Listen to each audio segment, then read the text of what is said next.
Good evening to everybody here. I hope that I can be heard clearly, can I? Yes.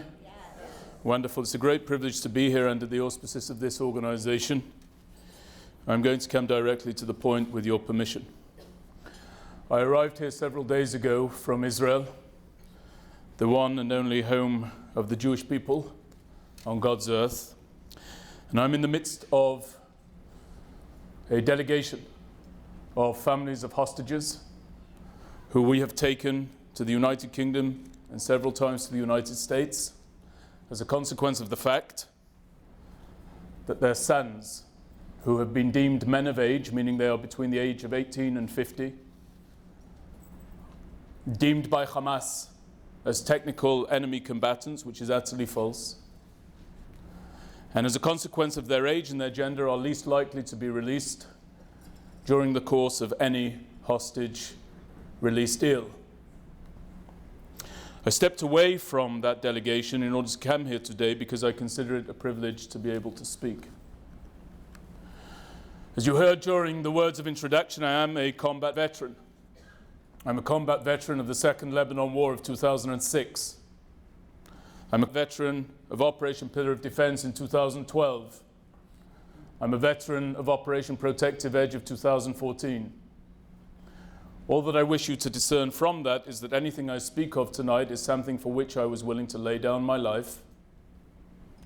And if that renders me somewhat unique in this room, and I don't know, there are, of course, some 300,000 men and women in Israel right now on the borders defending that land on behalf of all of us.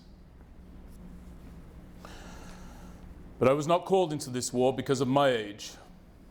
I'm retired from the Israel Defense Forces, and it's very difficult for me not to be fighting, particularly because my youngest brother, I being one of 7, my youngest brother Alexander has been drafted to this war. And I know that you here will have friends and family in this war as well. And I know that all of us wish them Godspeed and a speedy and successful battle and return home to their families and their loved ones. Because I'm not fighting, I have to speak. And if I'm going to speak, I'm going to speak the truth. And when I seek the truth, I find it in only one place, the Torah, and in our Jewish liturgy. I'm wearing a kippah not because I'm an Orthodox Jew, though I do come from an Orthodox background. I'm wearing a kippah because I proudly stand here as a member of our peoplehood. If the truth that I speak here today wrenches my work with this organization from me, then so be it. Because I will not be silent. I will speak. Whether that renders me popular or unpopular is unimportant. In the book of Ecclesiastes, we learn the following. That thing that has been is that which shall be, and that which is done is that which shall be done. And there is no new thing under the sun.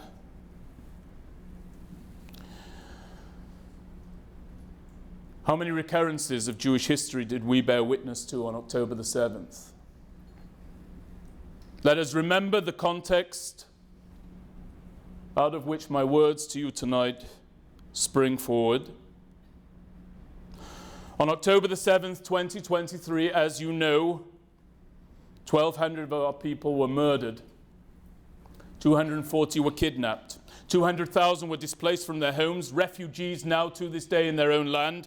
300,000 have been taken to the front lines, soldiers who are defending their loved ones. Our women were raped. They were burned alive. Our babies were murdered and some of them beheaded.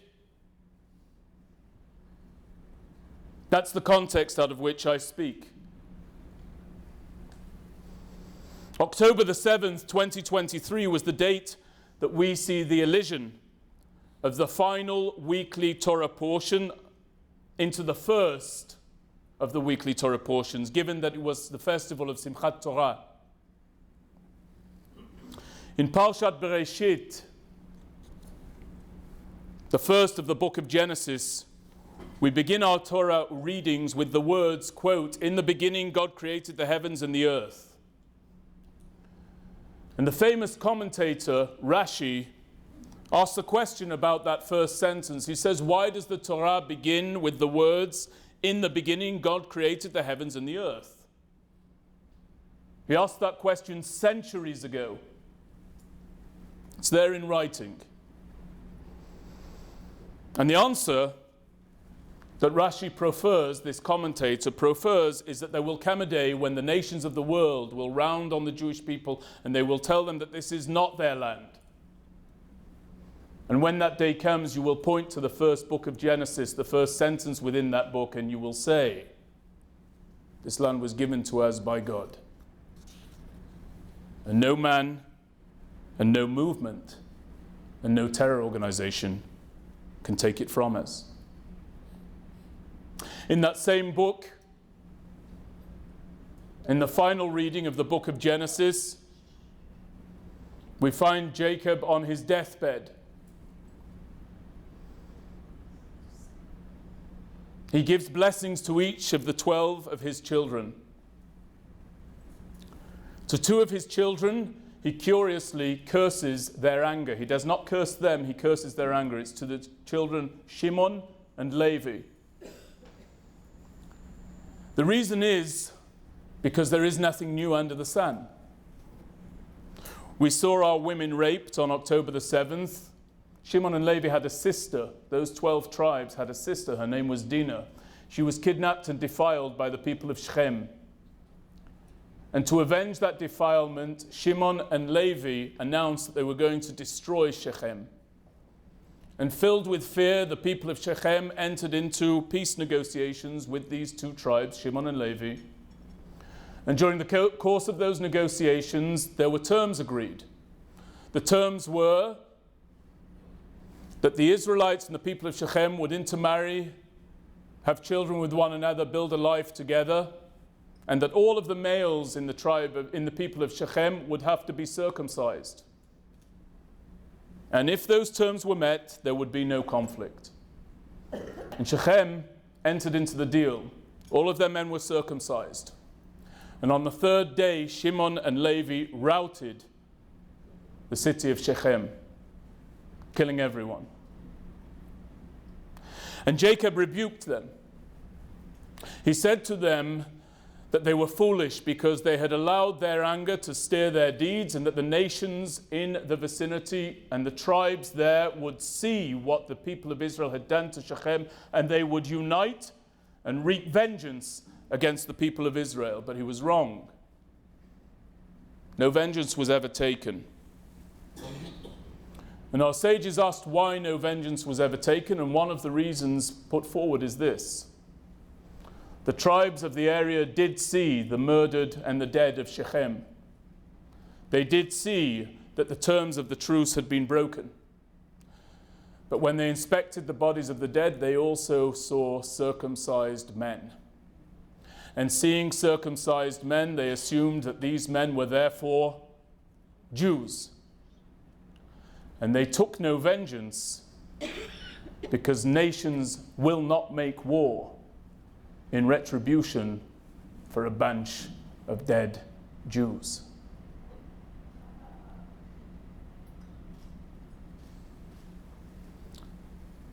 To continue the theme of the nation's attitudes towards the Jewish people, when I was a boy, I was taught a poem. That poem was composed by Amir Gilboa. He moved to what was then Palestine from the Ukraine, and on the attitudes of the nations of the world towards the Jewish people, he said the following, quote, Im yaroni etz v'omar etz yomru etz, Im yaroni even v'omar even yomru even, Ach im yaroni dam ve'omar dam, yomru tzeva. What Gilboa wrote about the attitudes of the nations towards the Jewish people was that if the nations show me as a Jew a tree and I concur that it's a tree, they'll say, yes, it's a tree. And if they show me a stone and I concur that it's a stone, they'll say, yes, it's a stone. But if they show me my Jewish blood spilled and I concur that it's my Jewish blood spilled, they'll say it's not Jewish blood. It's just color. It's just spilled paint. And I ask you, in the wake of the atrocities of October 7th and the slanderous media coverage of the States of Israel since that time, has anything changed when it comes to the attitudes of the nations towards the Jewish people? Have we advanced as we've modernized? Or have those nations stayed true to their own flaws? What we saw on October 7th was the worst attack on our people since the Holocaust. But there's a key difference at play. It's a completely different set of Jews. These Jews will fight back. These Jews will win. And I'm very, very proud of how they march forward on behalf of all of us to destroy this enemy inside the Gaza Strip. They should not be criticized. Let no nation feel qualified to criticize our soldiers. Those soldiers grew up with the same moral code as the best of the rest of the world. Indeed, they come from the lineage of the peoplehood who brought that moral code to humanity, the nation of Israel. The world calls our soldiers war criminals, far from it. If anything, they should be likened to angels.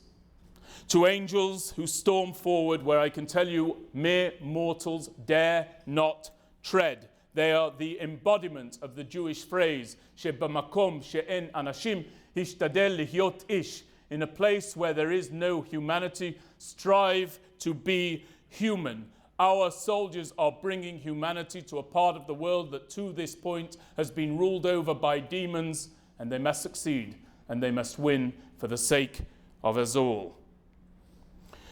I want them to go on to total victory. Total victory, and however long is needed in order to bring that victory about is the amount of time that should be designated. But keep in mind, we cannot know total victory without the return of our hostages. Every last one of them must come home.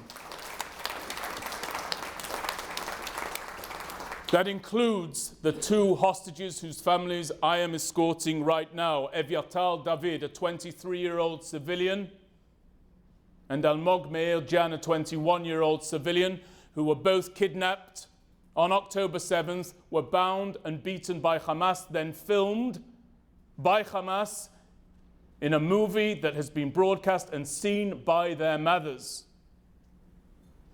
And so awful is this situation that if you consider seeing a video of one of your children, God forbid, in captivity, that would be among the most horrific sights one could imagine. And yet, given the atrocities that Hamas launched against us, a video for those parents is a source of comfort, for it serves as proof of life.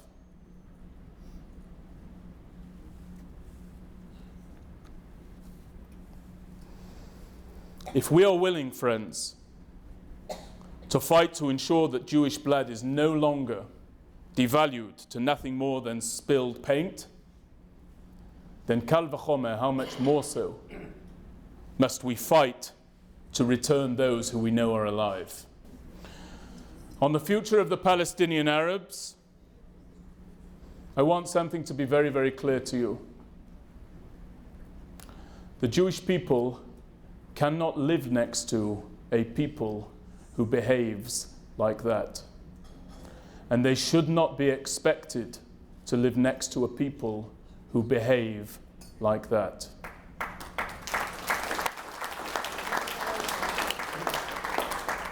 We must stop dealing in the soft bigotry of low expectations and remember the facts that took place. Palestinian Arabs in droves voted in Hamas.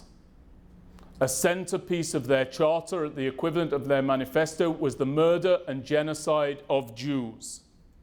We cannot, on the one hand, deal in the soft bigotry of low expectations and say that the Palestinian Arabs did not know what they were voting for, and on the other hand say it's high time that they had a state living next to the state of Israel. We have a saying in Judaism, Hashem yinkom et damam. May God avenge the blood of those we have lost. Our soldiers must be used as a vessel to keep our people safe forever. They must do so for our women who were tied up and raped and burned, for our men, for our children, for our unborn children. Hashem yinkom damam is a phrase that we say in Israel. It's a phrase I repeat here in America. May God avenge the blood of those who are lost to us.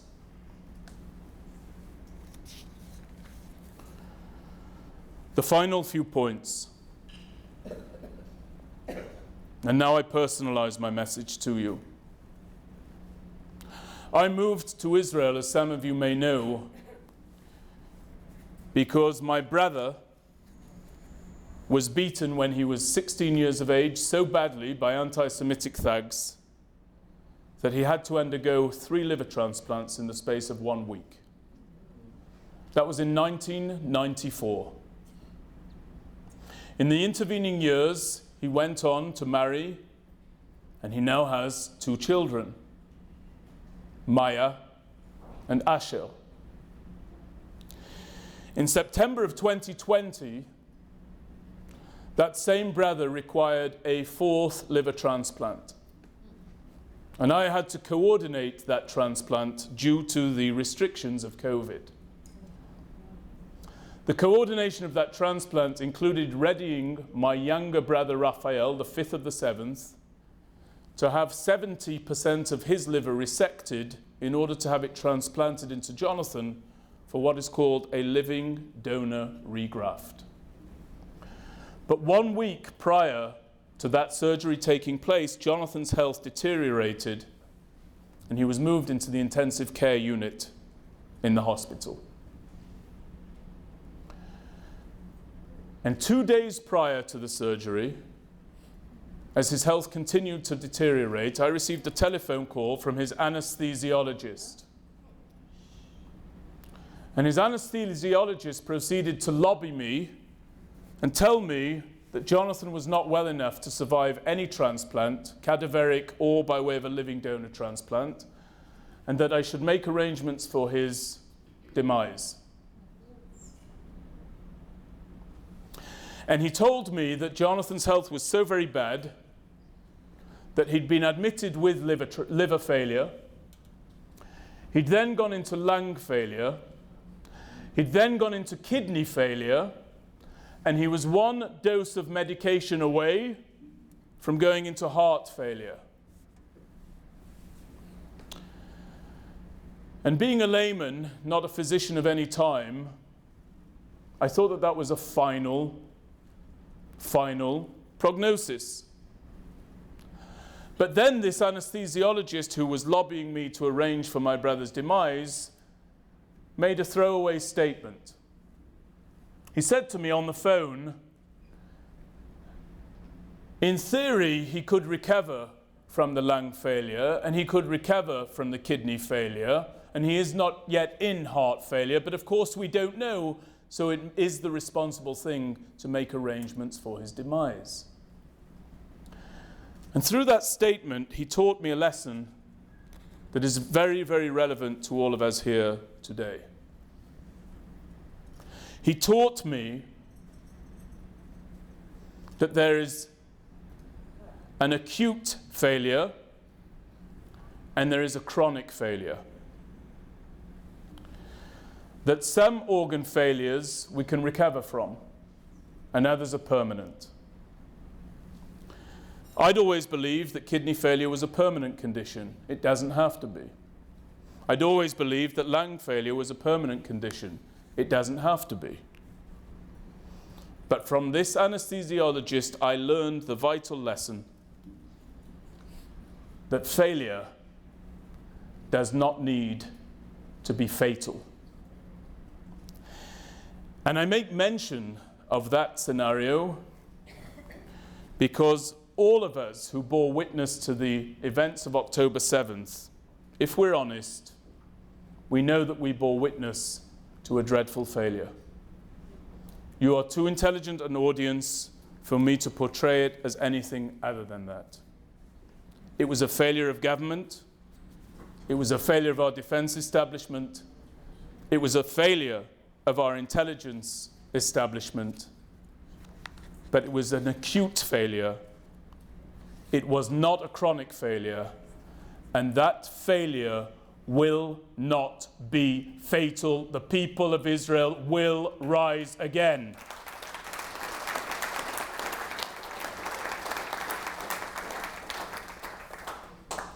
Now I tell you this.